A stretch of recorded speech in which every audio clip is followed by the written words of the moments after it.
All right, today we're going to pull back the curtain on a playbook, a set of rules for shaping belief in power that's been in use for 2,000 years. Just let that sink in for a second.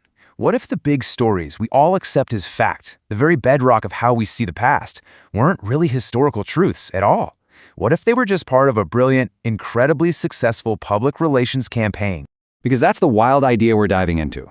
For 2 millennia, what some have called a vanguard of elites has used a very specific toolkit to shape what we believe, to build empires, and really to define reality for millions of people. It's a whole process of, manufacturing consent. Now, when we say manufacturing consent, it's not about brute force. It's not about holding a gun to someone's head. No, it's much, much smarter than that. It's about getting you to want what the people in power want you to want. It's about using culture, art, stories, even buildings, to make a political agenda feel natural, like it was always meant to be. So where did this powerful playbook even come from? Well, to find the source code, we have to rewind, way, way back, to ancient Rome, and to one young man who had a pretty much impossible job in front of him. Let's talk about the OG, the original master of state propaganda, Augustus, the very first Roman emperor. See, this guy didn't just conquer with his armies. He conquered with ideas. He used images and a story so powerful that it built the foundation for an empire that would last for 1,000 years. To really get Augustus, you gotta understand the chaos he stepped into. The Roman Republic was in pieces, totally shattered by civil war after his great-uncle Julius Caesar was assassinated. Rome was a mess. So when Octavian, that was his original name, finally grabs total power, he has a huge problem. How in the world do you convince a society that has hated the very idea of kings for 500 years to suddenly accept one-man rule?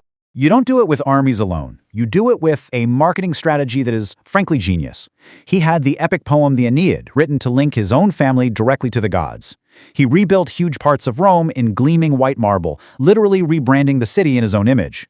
Every statue, every coin that was minted, showed him not as some power-hungry dictator, but as this chosen restorer of peace and tradition. He basically created the first political brand. But all of this, the art, the poems, the buildings, it was all serving a much deeper, much more radical purpose.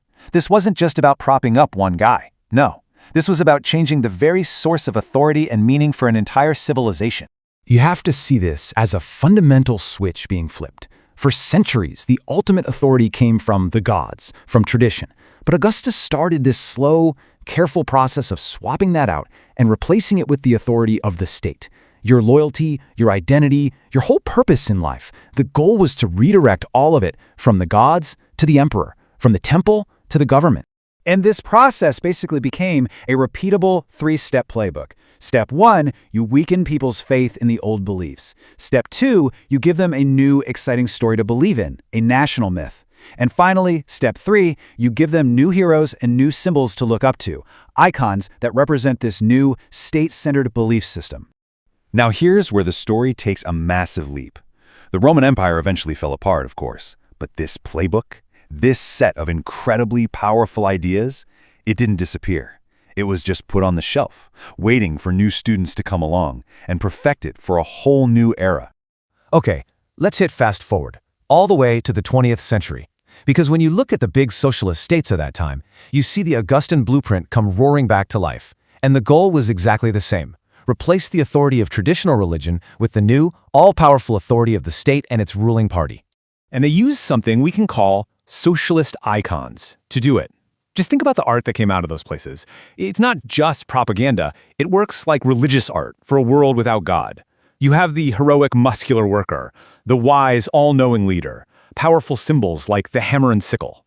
These are the new saints, the new holy symbols of a state-based faith. I mean, the parallels here are just impossible to ignore. It's stunning.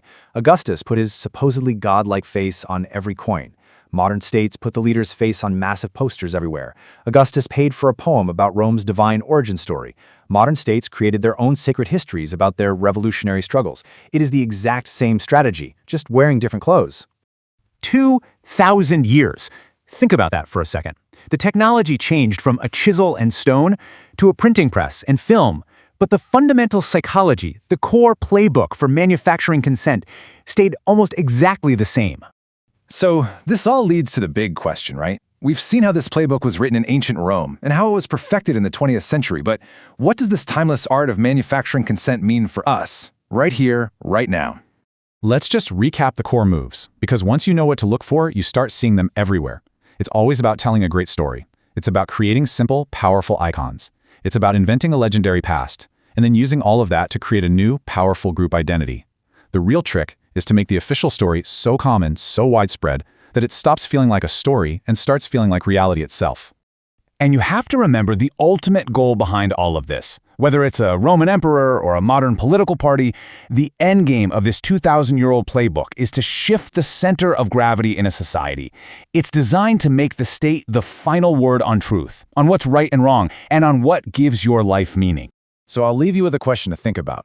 Augustus used statues and poems. Later on, others used posters and parades. Just look around you now. What are the official stories you're told about where you come from? Who are the heroes that are held up for everyone to admire? What are the symbols that demand your loyalty? The playbook might be ancient, but it never, ever gets old.